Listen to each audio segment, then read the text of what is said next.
one of the secrets to happiness is progress, and progress based on what your vision is or what your goals are. And it's as simple as a daily goal. Like, get this done today. I feel like at the end of the day, when I go to bed and like I wasted a day and made no progress towards anything, like I'm miserable, right? But if I knocked off a couple of important things towards both my short-term goals and long-term goals and vision, I just feel better that I'm growing and making progress. So a little life hack, set those goals, and when you're making progress, you'll feel better about yourself. You really will.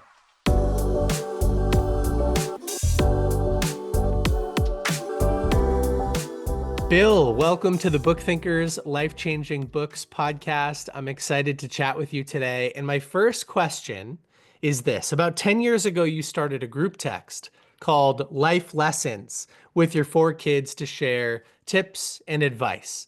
Tell us what happened next. Yeah, no, it started with one or two tips, and then I ended up renaming the group text, just my kids, to Life Lessons, and then it became like a clockwork for me. And they liked it. And then part of that, I started sharing this life score process I have, because a lot of the tips were about balance in life and designing your life and creating the right relationships and friendships. And what I did for myself, like 20 years ago, I had a little spreadsheet where I scored myself and all that. So I started to share my little spreadsheet score and, kind of a balanced life scorecard with them. And, they liked it. Next thing you know, I'm writing a book, building an app, around all that. Do you remember what some of those first pieces of advice in the group chat were? Yeah, yeah. I think the one of the first ones was that people reciprocate, that you have to invest in friendships in order to create real strong relationships. So that was one of the first ones I think I shared with them. I then my boys started getting into investing, so then I shared. They were doing the same mistakes that I was making, which is when stocks were down, they wanted to double down because the stock was on sale. And I told them, don't catch a falling knife. And to this day, that was 10 years ago, they still throw that at me sometimes when the market has a down day. And I'm like, are you buying? No, Dad, don't catch a falling knife, right? So yeah, little things like that. Yeah, that's funny. Now, so that group chat is still active today? Still active. Yeah, still active. Um, Partially also because I made them partial owners in my GoodLife LLC. So I got my own kind of version of succession happening. So they're all in their 20s now, by the way. You said kids. They're my oldest just grad I mean my youngest just graduated from UConn, 22, 20, and my other boys are 25 and 27, and my daughter's 29. And so they're also my Gen Z study group as well. Yeah, yeah. Oh, that's great to have. Yeah. So, do your kids recognize that I say kids, did your young adult children, and by the way, I think of myself as a kid all the time For too, and I'm sure. 31 years old. So Yeah. they're kids to me. Did they recognize like how different that is? I mean, most parents aren't talking about tips and advice, different areas of life. And if you were to die tomorrow, would you be happy with the life that you've lived so far? Like those kind of questions don't really get brought up, I think, in the standard American household very often. No, no, I know, but it's worked out well. It's actually some of the investment stuff has spilled over into their circles of friends. I'm now followed on X for my and Twitter for my top 10 holdings of the month. So I've really enjoyed it. They don't mind at all, although I am starting to try to get my personal brand built and using Good Life. I mean, using the Instagram channel and LinkedIn. So, you know, so far they mostly likes, so they're not embarrassed by me so far. So far, so good. Oh, that's I love to hear it. Yeah. Um, in your book, you kick off with that question. If you died tomorrow, would you feel proud of the life you lived? Now, I'd encourage everyone that's listening or watching today to maybe pause this conversation and think about that a little bit. Think about if you died tomorrow, would you be proud of the life you lived?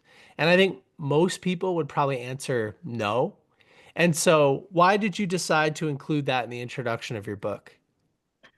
Yeah, because I am at this point in my 50s trying to give back, leave a legacy, and looking back at what I've done so far with my life. Like what is a good life? That's the name of my company. What is the definition of a good life? And I don't think wealth is a great metric, although it's probably the most popular one here in the United States. But other countries around the world look at your family. Well, how did you do raising your family?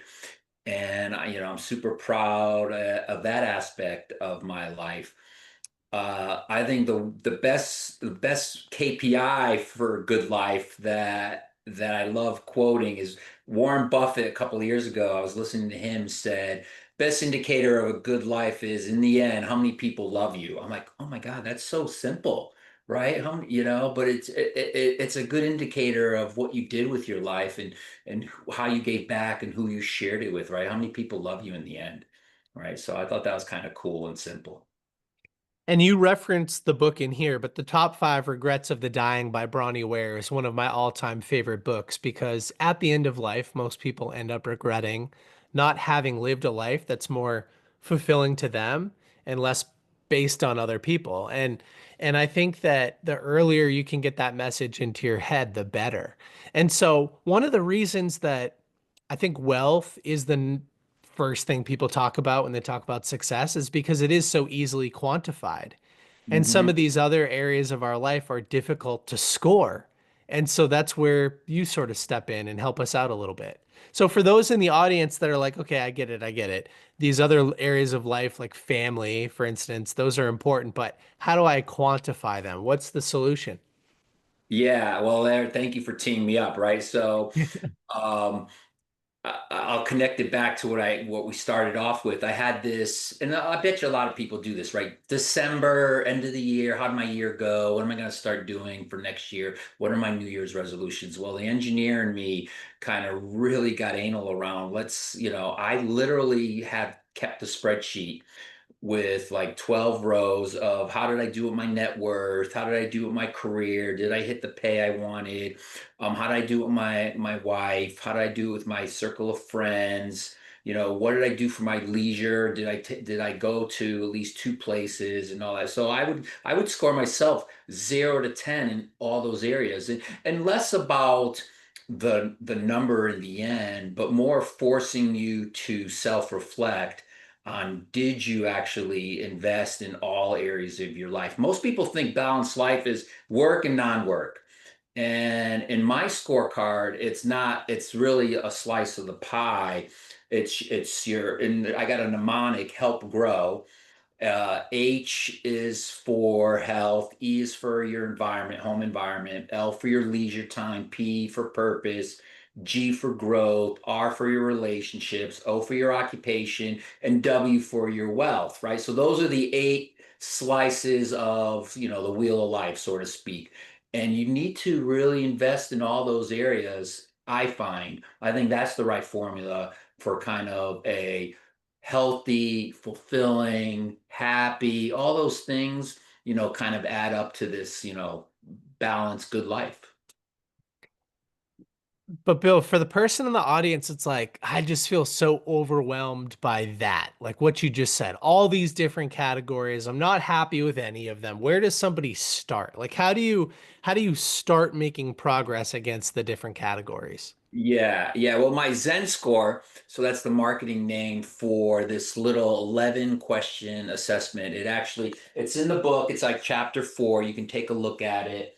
What's your life score? And then there's a mobile app. There's a mobile app as well, and a website, goodlife.com. Takes about 2 minutes. And it's how you feel about how do you feel about your body, fitness, and where you are with that? How do you feel about the next question, home? Are you relaxed, able to entertain? Do you feel safe at home? It gives you a little of a hint of where you should be, and then asks you to score yourself 0 to 10. You go through that, and you end up getting a score between 0 and 100. It's almost like a grade. You're in the 60s. You probably got a D in terms of happiness about how you feel about all those areas. 78, you get to 80s. Your Zen score in the 80s is probably, yeah, you're doing pretty well in most of those areas.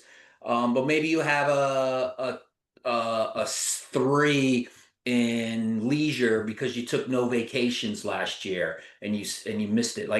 Your Zen score will like be right in your face and say, "Oh my God, I got a 3 here and a 3 here. I got tens here." It kind of says, "Okay, I gotta maybe adjust some of my plans for the next 6, 12 months based on that Zen score."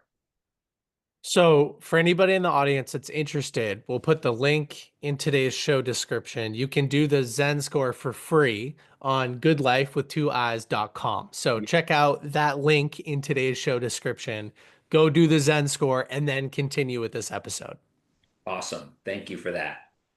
One of the thoughts in your book that I really enjoyed kind of early on, and I think this would be helpful for anybody that's stuck, is you say start by dreaming. Like imagine your ideal life, and you'll start to reconnect with that vision that energizes you. And energy is such an important piece of this. If you're not excited about life, it's really difficult to think about, okay, well, I need to add more leisure, or I need to add more purpose, or I need to focus more on my vision and goals. Like if you're not excited about your future, I think it's difficult to get there. So tell us a little bit more about dreaming. Why is it important from your perspective? Yeah, no, it's definitely one of the lessons learned that I shared with my kids, which is think of what you want your life to look like in like 5 years, 10 years, 20 years, and like get specific. Are you living in the burbs? Do you have a family? What part of the country are you in? Are you hiking on the weekends? What's going to be your hobbies? Like picture all those things, and it's amazing. Your subconscious will start to manifest, kind of these things. I think was it Earl? I know you read tons of self-help books. Earl Nightingale, kind of you are what you think, right? So if you start to have that vision, subconsciously or consciously, a lot of the day-to-day, week-to-week, decisions, happen, automatically. And by the way, that life lesson, let me go circle back on that, is that one of the secrets to happiness is progress, and progress based on what your vision is or what your goals are. And it's as simple as a daily goal, like get this done today. I feel like at the end of the day, when I go to bed and like I wasted a day and made no progress towards anything, like I'm miserable, right? But if I knocked off a couple of important things towards both my short-term goals and long-term goals and vision, I just feel better that I'm growing and making progress. So a little life hack, set those goals, and when you're making progress, you'll feel better about yourself. You really will. Yeah, that's the whole idea behind make your bed in the morning. It's Yeah. just get a little quick win. Yeah, no, cut the grass. I love getting the yard work done because it's one of those black and white things. There it is. I've definitely got something done because sometimes life, you're not sure if you actually put in a good day's work in the office or what you got done. Sometimes you need those little wins. Yeah, one of our clients at Book Thinkers, his name is Ken Rusk. He calls that a stand back moment. And he's really into the blue collar type of work with your Hmm. hands, get your hands dirty a little bit. Because when you're done with whatever the project is, whether it's mowing the lawn or it's replanting a tree, whatever it is, you get Yeah, to stand back and you get a visual indicator of how things are going. That's also what's really important about what you're offering, which right. is score your life. Like Yeah. get the ability to stand back and look at this quantifiable thing that gives you the ability to start making progress. And Peter Drucker, the legendary management guru, he says, what's not being measured can't be managed. It's hard to improve something where if you don't know where you currently stand. Yes, and I use that one. I love that quote. Um, and so let me also say that the Zen score is great for self-reflection. but the book takes you one step further. I've been studying, life, happiness, fulfillment since I was in my 20s. You remind me a lot of myself trying to consume as much as I can on the secrets of life. And I think I've created a pretty good playbook of like I have documented 100 plus things, right? I actually the list is up to 119 of what people who are good in their wealth area or relationships area do. It's like best practices for life. Like take wealth, the W, and help grow.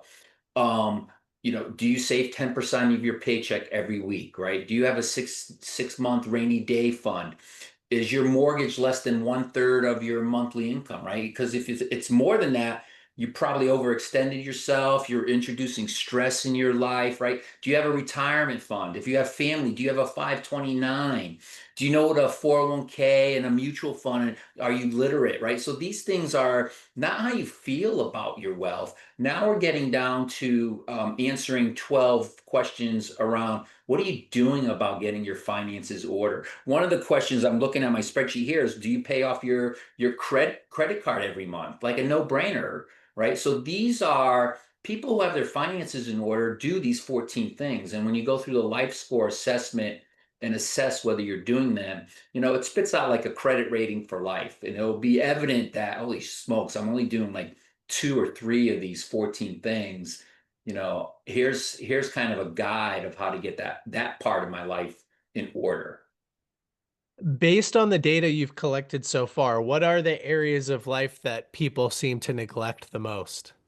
Yeah, for sure. And it's unfortunate is no one really understands their purpose. No one really stops and thinks about that. And most people associate it with some kind of religion or something, but your purpose will change from phases in your life. When you're in your 20s, it's fine to have career be your purpose. You've got to start making money to do the things you need to do to raise a family, right? And then you get older and you have kids, the family becomes your purpose, and then starting to save for retirement and then giving back and then helping people with cancer in the local community and all, but most people when they fill out the Zen score give themselves like a one or two in purpose because they really haven't figured out, what their role in the big picture of things is. So that's definitely a low score. I would say occupation is kind of low only because they're not happy with their job. Like they've been doing the same thing for 5 years, or then their manager, and change is hard. It's hard when you're making some money. It's pretty good. You're kind of afraid to leave that position or do something new. So there is a lot of unhappiness in people's careers and occupations when I look at the Zen scores as well. Well, I'm happy that you've differentiated the two because I think a lot of people think of their purpose as their occupation, but they're definitely separate. And uh, on the purpose side of things, I've read a lot of books on purpose. I read a lot of philosophy. Just like you mentioned, I'm out here trying to consume as much information as possible. And I think the most actionable book that I've read on purpose so far is Built to Serve by Evan Carmichael. Mm, And in that book, he actually says what you said, which is that for most people, progress equals happiness. hmm And the fastest way to start feeling good is to start checking boxes. And those stand back moments are important. But the occupation piece, yeah, that gets really tough too because the longer you're in a career that doesn't fuel you, the more sunk cost bias you have, and I think probably the more resistance you have to change. So, what advice, Bill, do you have for people that they score low on occupation, but they have a family to feed and they have a skill set they've developed around that specific occupation? Like, what do you do? How do you shake things up? Yeah, no, and it's tricky when you're young. It's easier as you start to build your nest egg to start, taking on a little risk. So take me for example. I did get a little grump, call it what you want, in a rut, burnt out. I did corporate marketing, head of marketing for big corporations. I was at Oracle for a while, and I just felt like Yeah, I really need more freedom. It really came down to like I wanted to do what I wanted to do and get away from some of the bureaucracy and grind. Like, my company, Good Life, it's Monday through Thursday. Guess what? All my employees have Friday off. We only work 4 weeks, or 4 days a week. So I would say this. And this is, as you know, it's pretty a hot trend. Everyone's trying to create some passive income. And that makes sense. Like, um, moonlight, right? Start like dabbling in things you want to do that might become, either a consulting gig for you or a newsletter subscription or a community membership. um and when you feel like you can step away because you have something, start take that's when you start taking the risk, right? I mean, I wouldn't advocate just like with no plan just quitting because you're fed up. Interview while you still have a job if you're not happy where you are, looking for the next perfect job, all those things, but do something. Don't stay in the rut. That's where the stress comes from. Someone said, I forget who, that stress is not about overwork, right? And working too hard. It's actually having some problems and not doing anything about them. That's what causes Mm. stress. Like when you feel like no progress. Like I got these issues and I'm just letting them, stew and I'm doing nothing about them. That's what will cause stress. Like not ignoring the need for change will cause a lot of anxiety and stress. Yeah, I've spent a lot of time optimizing my life to where I'm only focused on activities that I enjoy, and I've automated, delegated, or eliminated anything that doesn't bring me energy.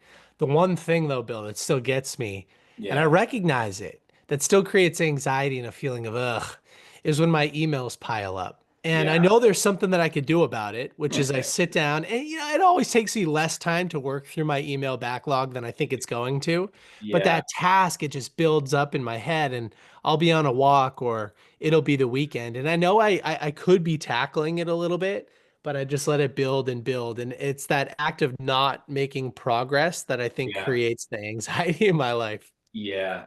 No, I know. And my kids laugh at me when I open up my, emails, in front of them and they'll see like 17,000 unread messages. I'm like, what are you doing? Like they're down to a few, 10 or 100 and they feel like, oh, I got to get. I don't get to everyone. I start with what need to get done that day, that week, that month, and email doesn't really dictate that. As I moved up kind of the management chain, I sometimes I would just wait for a second or third email or a Yeah. text or a call to know what's really important. And if it's important, it'll bubble up, right? And so you just can't, you know, and you start actually not sharing your email with people as well. So Yeah, I keep this. This was a suggestion from a former guest on the podcast, Aaron Clifford. Keep a red no button on your desk. Just yeah. say no to things. Don't let the tasks pile up. Don't hand out your email. And I think you're right. If people really need you, they'll reach out a second or a third time. Yeah, agreed. And protect your email, obviously. I do have multiple email accounts. I got one for family. I got one for some of my consulting per diem ad hoc work, and then I got my, Good Life.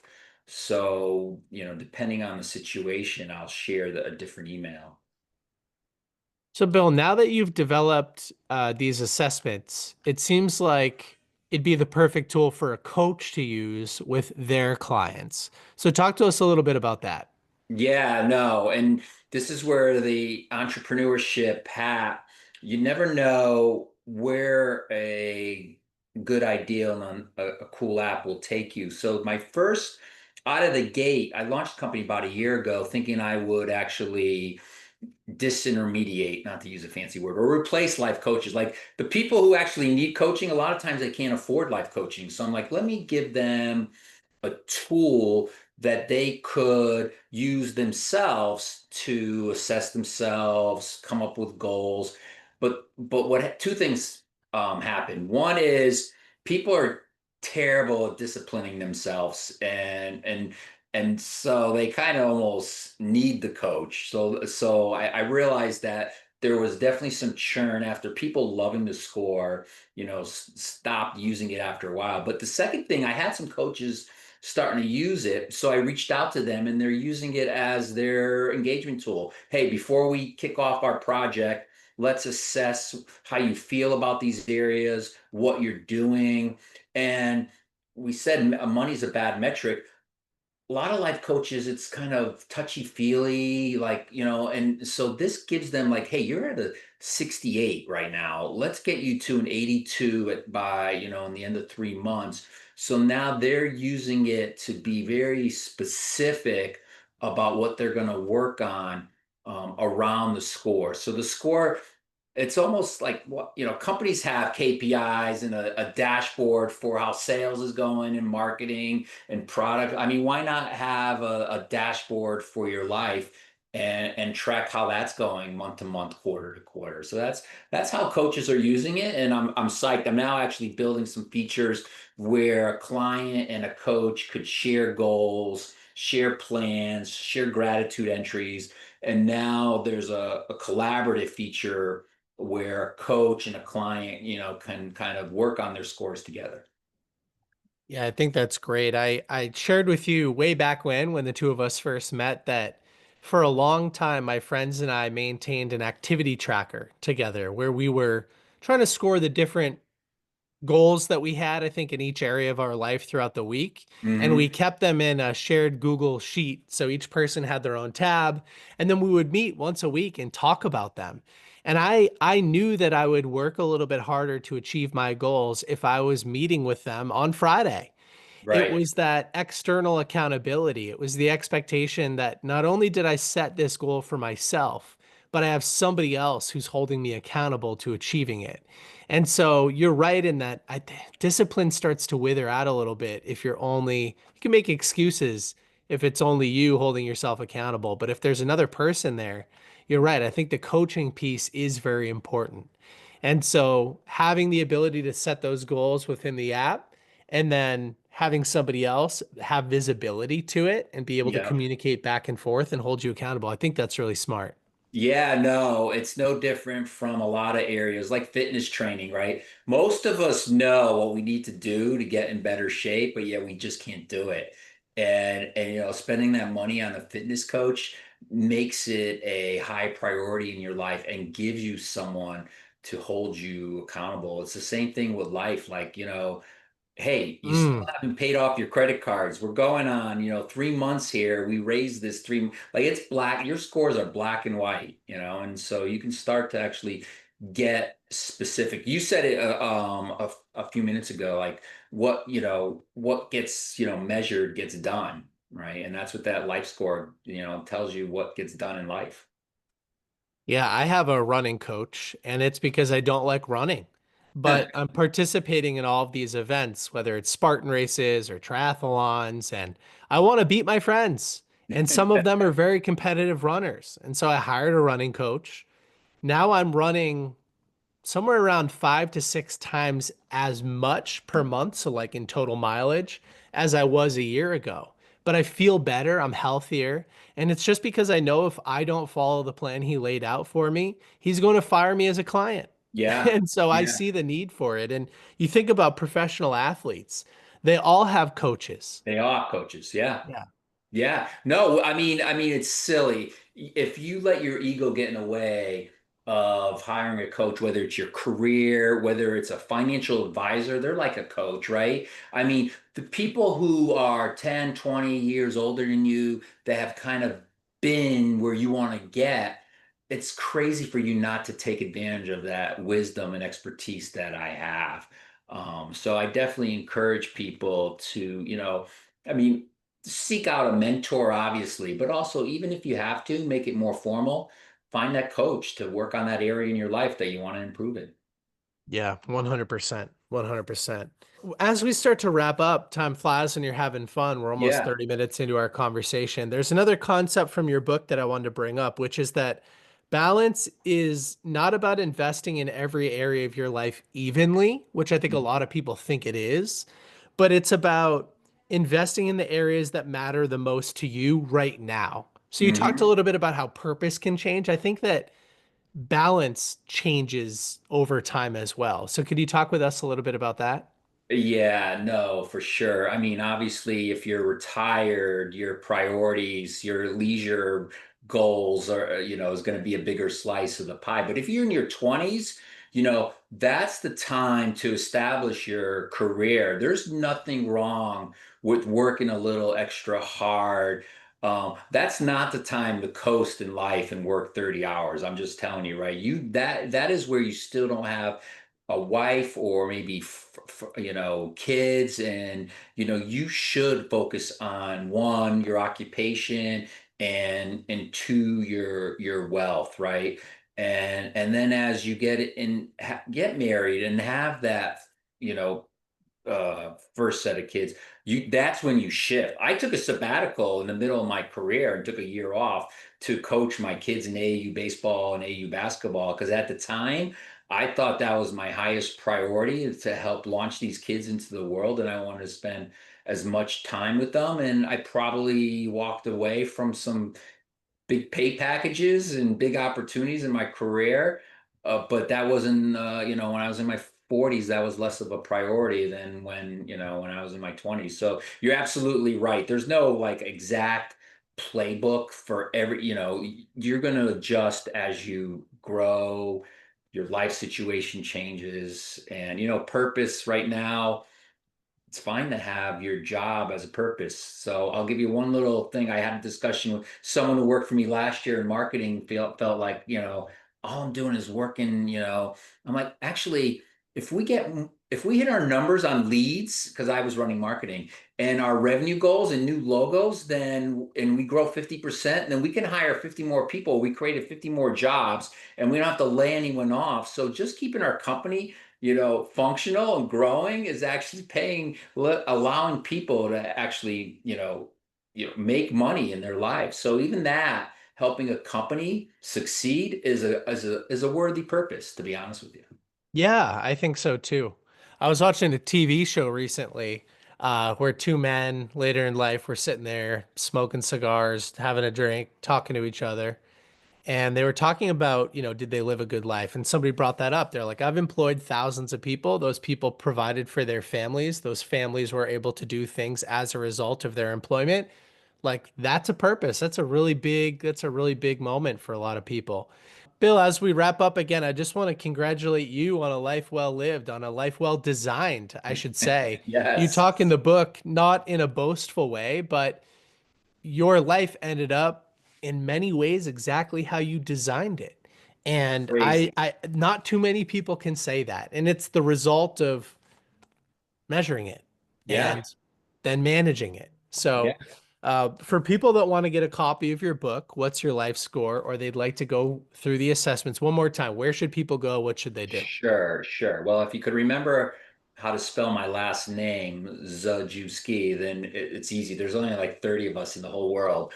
So if you go to Amazon, you can either get the book, it's on Kindle, What's Your Life Score, Playbook for Designing Your Best Life. Search on What's Your Life Score, my name. I'm on LinkedIn, so feel free to reach out to me on LinkedIn. And then if you want to check out the app, go to goodlife.com with two eyes, goodlife.com.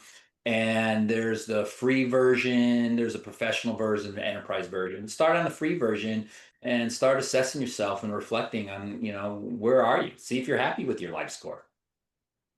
I love it. We'll make sure those notes are or those links are in the show notes. Here's two more final questions for you, rapid fire. Number one is if the book was deleted, but you could leave the world with just one message from it, what would that be?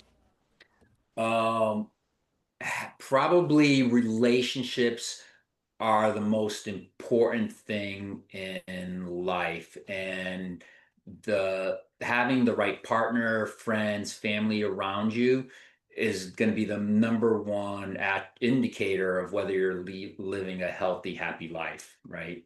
So start there. I think that's amazing advice. I don't think in general people take enough time to analyze their relationships before they get into them or before they choose to maintain them. So I think that's great advice. Final question for you. Who has been your greatest mentor along this entire journey? Is it somebody that you read? Is it a family member? Who's been your biggest mentor so far? Yeah, well, I've had different ones along the way. I hate to say it because people will laugh. When I was in my 20s, I loved Tony Robbins. Like he was my motivator. But I would say recently, over the last like 20 years, it's been the CEOs. I've been lucky to have CEOs, Kevin Lacey at eDocs and Bob Burke at ATG. These CEOs were really nice people. And I didn't realize you can be like a strong executive leader and still be really nice, right? And I appreciate that. I think those are some of my best people I look up to. Oh, it's amazing. By the way, I'm a fan of Tony Robbins, so no laughs over here. He's In still fact, going, by the way. Oh my yeah, gosh. Yeah. Tony, yeah, he is still going. His son, Jarek Robbins, has been on this podcast before, and his writing partner for one of his books, Peter Maluk, he's been on the podcast before. So you're sharing the digital stage with his circle a little bit. Yeah. Yeah. No. So that's great. That's great. That's Well, funny. good to chat with you, Bill. Thank you so much for the conversation. Thanks. Thanks. It was a pleasure. Hopefully, there was at least a couple nuggets there, maybe a couple lessons learned that I shared. And check out, go see what your Zen score is.